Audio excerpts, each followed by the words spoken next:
अस्सलाम वालेकुम दोस्तों, क्या हाल चाल है? ठीक ठाक है, सब खैरियत से हैं। मैंने सुबह एक पीडीएफ फाइल ग्रुप में शेयर किया है जिसमें आपको पता चलेगा कि फॉरेक्स ट्रेडिंग है क्या, फॉरेक्स ट्रेडिंग की बेसिक्स क्या है। ठीक है, तो इसमें फॉरेक्स ट्रेडिंग क्या है, कैसे करते हैं, फॉरेक्स ट्रेडिंग क्या चीज़ है, ये मैं आपको आज समझाऊंगा।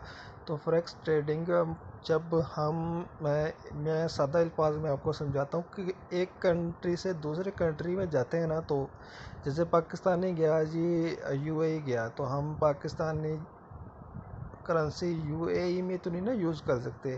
तो हम एयरपोर्ट पर ही एक काम करते हैं कि पाकिस्तानी करेंसी देकर यूएई की दिरहम या दिनार वगैरह ख़रीद लेते हैं। इस अमल को हम कहते हैं फॉरेन एक्सचेंज। ठीक है, तो यही इसी तरह का ये काम है फॉरेक्स ट्रेडिंग में। हम ये ऑनलाइन एक सिस्टम बना दिया है मुख्तलिफ़ कंट्रीज़ ने मिलकर। तो वो क्या करते हैं कि हम उसमें एक चीज़ दे रहे होते हैं और दूसरी चीज़ ले रहे होते हैं। ठीक है, तो इसमें हमें मिल जाता है यूरो यूएसडी। यूरो यूरोप का बेसिक कॉइन है और यूएसडी अमेरिका का बेसिक कॉइन है। ठीक है, इसी तरह पाकिस्तान का है तो यूएई का भी है। इस तकरीबन बहुत ज़्यादा कंट्रीज इसमें एंटर की गई हैं। तो एक कंट्री की हम करेंसी दे रहे होते हैं और दूसरी की ले रहे होते हैं। ठीक है, इस चीज़ को ऑनलाइन जब कर दिया गया तो इसको हम फॉरेक्स ट्रेडिंग के नाम से उन्होंने नाम दे दिया। ठीक है, तो इसमें देखें कि ये नीचे बता रहा है कि किस चीज़ का लेन देन होता है। ये सारी करेंसी उसने बता दी है। ठीक है, आप देख लेना। JPY जापान का होता है, JPP बरतानिया का, लंदन का होता है पाउंड, CHF स्विट्ज़रलैंड की करेंसी है, कनाडा कैड एक कैनेडियन डॉलर होता है, ऑस्ट्रेलियन डॉलर और NZ न्यूजीलैंड। इसमें कुछ और है, चाइना की करेंसी भी ऐड है। ठीक है, वो मैं आपको समझाऊंगा कहाँ से एंट्री में डाली जाती है। ठीक है, तो हर करेंसी का पेयर है, जैसे कि USD यूरो का सारफ इन सब के साथ होगा, फिर यूरो का USD का इन सब के साथ होगा, फिर JPY का भी इन सब के साथ होगा, GBP का इन सब के साथ। जैसे JPY ना, JPY GBP JPY हो गया और GBP CHF भी हो गया। अगर JPY कैट JPY भी होगा। ठीक है, तो इसमें करेंसी में ये होता है कि हम एक चीज़ ले रहे होते हैं, एक चीज़ दे रहे होते हैं। ठीक है, तो इसमें आगे देखें कि ये मार्केट में सबसे अहम करेंसी कौन सी है। ठीक है, सबसे ज़्यादा तजारत किसकी हो रही होती है, सबसे ज़्यादा चीज़ किस चीज़ का लेन देन हो रहा होता है। ठीक है, ये USD है ना, USD ये सबसे ज़्यादा ना इसका लेन देन हो रहा होता है। उसके बाद यूरो है, फिर JPY। ठीक है, ये ग्राफ में देख लेना है आपने। उसके बाद डॉलर उसे कहते हैं कि मार्केट का बादशाह है, क्योंकि डॉलर तकरीबन सारी दुनिया में मिलता है। ठीक है, इसमें कोई मिडल मैन नहीं होता है। एंड ठीक है, आगे मार्केट ओपन कब होती है? सैटरडे संडे को मार्केट बंद हो जाती है। अभी जुमे की रात को तकरीबन 23 बजे मार्केट बंद हो जाएगी। ठीक है, 23 का मतलब हो कि रात की 11 बजे। आगे मार्केट ओपन कब सेशन है, ये देखिए कि जब इतवार की रात चल रही होगी ना, तो इतवार की रात को 11 बजे मार्केट ओपन होगी। पहले टोक्यो सेशन ओपन होता है। टोक्यो जापान है, जापान सबसे मशरक़ी मुल्क है, तो उसमें सबसे पहले मार्केट ओपन होती है। उसके बाद लंदन, उसके बाद न्यूयॉर्क, उसके बाद स्विट्ज़रलैंड, इस तरह के बहुत से। तो सबसे बेस्ट हमारा एंट्री टाइम क्या है?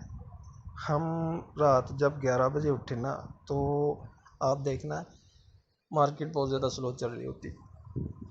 ठीक है, तो तकरीबन 10 बजे तक मार्केट बहुत ज़्यादा ही स्लो चलती है। ठीक है, अब 7 बजे उठे तो देखा हमने मार्केट टोक्यो सेशन के साथ साथ लंदन सेशन भी होना है।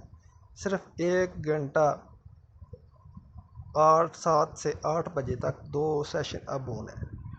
अब लंदन जब 4 बजे तक कौन रहता है, तो उसके साथ न्यूयॉर्क भी ओपन है। न्यूयॉर्क जब ओपन होता है ना, ये तब मार्केट में भाव बहुत ज़्यादा हो जाता है। और 4 बजे स्विट्ज़रलैंड मार्केट ओपन होती है, तो तब बहुत ही ज़्यादा फास्ट ट्रेडिंग हो रही होती है। ठीक है, इसके बाद हम एक चीज़ अक्सर लोग बोल रहे होते हैं, पिप, हमने इतने पिप अर्न किए, इतने पिप अर्न किए। ये पिप क्या चीज़ है? जब मार्केट, ये देखिए इन्होंने एग्जांपल दी हुई है कि हर मार्केट को ना इशारे की राइट साइड पे 4 या 5 हिस्सों में डिवाइडेड किया होता है, कई के 2 भी होते हैं। ठीक है, तो वो इशारे के जो 5वां हिस्सा है ना, वो जब 10 पॉइंट मूव करता है तो उसको हम एक पिप का नाम दिया जाता है। ठीक है, वो एक पिप अगर हमारी ट्रेड 0.01 की लगी हो ना, तो 10 पॉइंट जब मूव हो जाते हैं तो हमारी प्रॉफिट या लॉस $0.1 यानी 10 सेंट का होता है। ठीक है, इसको हम एक पिप बोलते हैं। उसके बाद ये करेंसी जोड़े हैं आ जाते हैं, ये हम मार्केट में देखेंगे जाके। ठीक है, ये मार्केट में हम सारे जाके देखेंगे। इसके बाद आ जाते हैं ट्रेंड। ट्रेंड क्या है? ट्रेंड का मैं आपको समझा दूं कि मार्केट 3 तरह चलती है। ठीक है, ऊपर की तरफ, नीचे की तरफ और साथ साथ लेफ्ट साइड से राइट साइड की तरफ चलती है। ठीक है, इस यानी कि मार्केट में मूवमेंट 3 तरह की होती है, ऊपर की तरफ, नीचे की तरफ, लेफ्ट से राइट साइड। जब मार्केट ऊपर चल रही होती है तब भी मार्केट लेफ्ट से राइट साइड की तरफ ही चल रही होती है, जब मार्केट नीचे चल रही होती है तो तब भी लेफ्ट से राइट साइड की तरफ जा रही होती है। ठीक है, इसमें इस चीज़ को हम ट्रेंड बोलते हैं। जब इसके बाद आ जाता है हमारा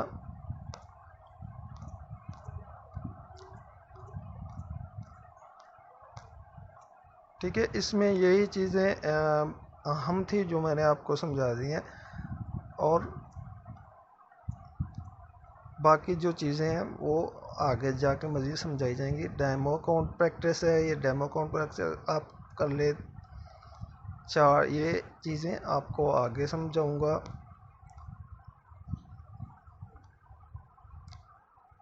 ये चीज़ है बेहतर है। आगे चार्ट की इकसाम क्या होती हैं? चार्ट जो हमारे लिए बेसिक, हम जिसका समझकर तज्जिया करके आगे अपनी ट्रेड ढूंढनी होती है ना, उसे वो चार्ट से ढूंढते हैं। तो ये चार्ट लाइन है।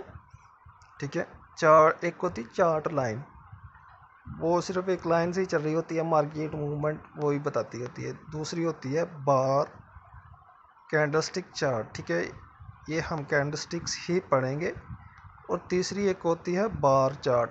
ठीक है, तो इसमें कैंडलस्टिक्स में आपको बता दूं आज कैंडलस्टिक्स क्या होती है। कैंडल जब मार्केट मूव करना शुरू करती है ना, तो ये अपना ओपन पॉइंट होता है इसका। मार्केट खुली, ये इसका ओपन पॉइंट होता है।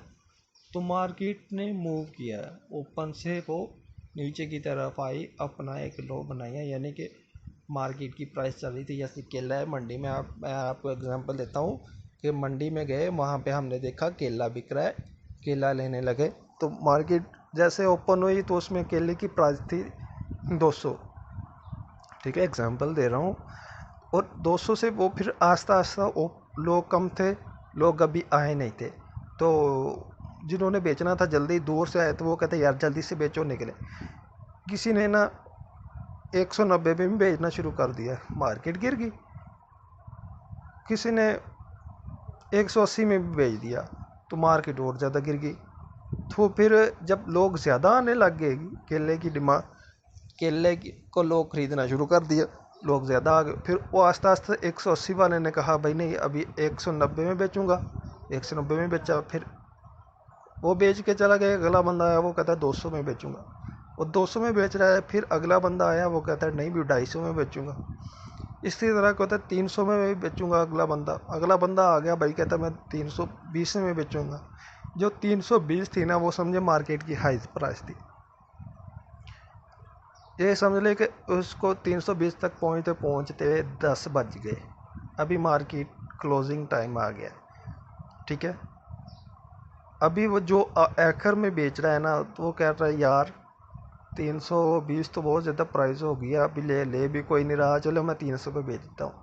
अभी वो 300 पे सारे का सारा बेच के 10 बजे मार्केट क्लोज होके सारे चले जाते हैं, ठीक है। इसको कहते हैं मार्केट का ओपन होकर लो पर जाकर फिर हाई पे फिर क्लोज होना, ठीक है। मार्केट एक कैंडल में 4 बनती है पोजीशन। ओपन, मार्केट ने लो कितना बनाया, मार्केट ने हाई कितना बनाया, मार्केट ने क्लोज कितना बनाया, ठीक है। ये एक कैंडल, ठीक है। इसी तरह ये एक कैंडल होती है हमारी बाय की, वाइट वाली बाय की होगी, ब्लैक वाली सेल की होगी। ये सेल में क्या होता है, मार्केट ओपन हुई, वहाँ से क्या प्राइस थी 200, वो 200 से फिर वो गई, समझ ले कि पहले ऊपर चली गई। अगले दिन जब केला बिकने लगा तो 200 प्राइस ओपन हुई, 200 से डायरेक्ट ही 300 पर चली गई, ठीक है। लोगों ने कहा नहीं भी हमने नहीं केला खरीदना, लोग खरीदना कम हुए तो वो उसने प्राइस कम लगा दी। उसने भी जो 200 थी ना प्राइस, वो वापस 200 पे आया। 200 पे आके उसने जब बेचना शुरू किया ना, लोग ने थोड़ा बहुत ख़रीदा, फिर बेचना शुरू किया। वो इतने लोग इंटरेस्टेड नहीं थे, उसने कहा चलो मैं प्राइस और करा देता हूँ, 150 में बेचना शुरू कर दिया। फिर इसी तरह बेचते बेचते वो 100 प्राइस तक आया और 120 तक वो उसने लास्ट वाला केला बेचकर मंडी क्लोज करके चला गया, ठीक है। ये जब क्लोजिंग होती है तो उसका मतलब है कि वो जिस प्राइस पर उसने मंडी को क्लोज किया, ठीक है।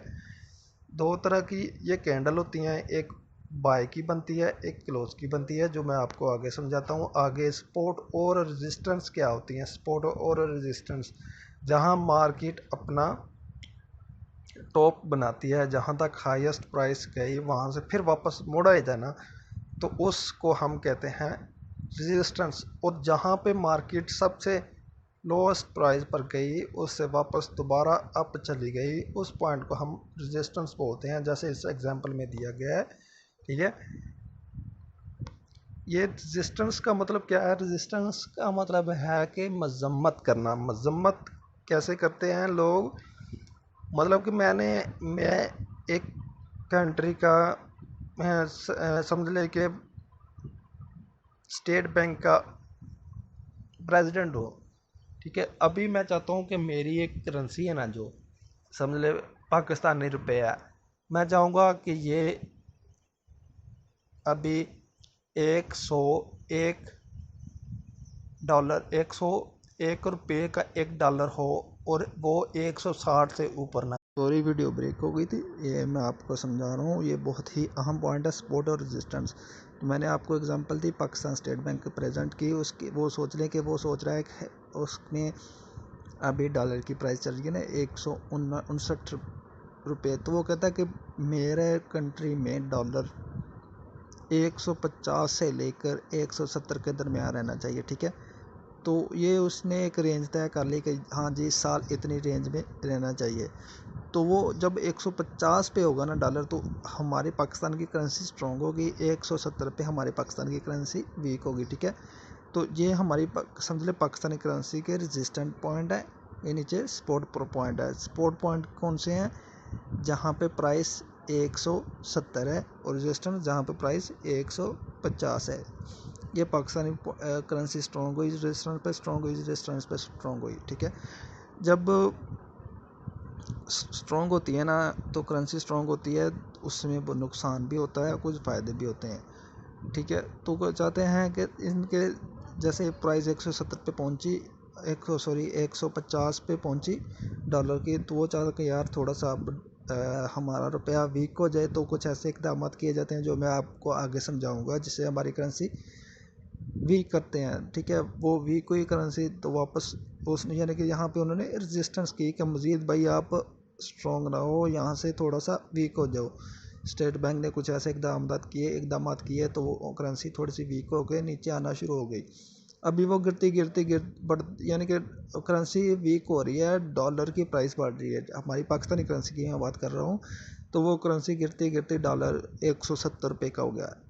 वो कहता है यार स्टेट बैंक से होता है, यहाँ पे तो प्राइस बहुत ज़्यादा ही हाई हो गया डॉलर की। तो यहाँ पे फिर वो कुछ ऐसे इकदाम करते हैं, पाकिस्तानी करेंसी को स्ट्रॉन्ग करते हैं और अपनी करेंसी को सपोर्ट करते हैं, ठीक है, सपोर्ट लगाते हैं उसे, कुछ ऐसे इकदाम करते हैं जिससे करेंसी वापस दोबारा स्ट्रॉन्ग होना शुरू हो जाती है और डॉलर की प्राइस कम हो जाती है। इसे जहाँ पे ये इकदाम किए जाते हैं ना, वहाँ पे सपोर्ट और रेजिस्टेंस बनते हैं, ठीक है। इसे हम सपोर्ट और रेजिस्टेंस बोलते हैं, ठीक है। ये देखें कि ये एक चार्ट में है, ये देखें यहाँ से ये वैल्यू, ये प्राइस गिर के ये आई यहाँ तक, यहाँ पे उन्होंने सपोर्ट लगाई और प्राइस ऊपर गई, फिर दोबारा गिरी है, फिर उन्होंने सपोर्ट लगाई, फिर प्राइस ऊपर जा रही है, ठीक है।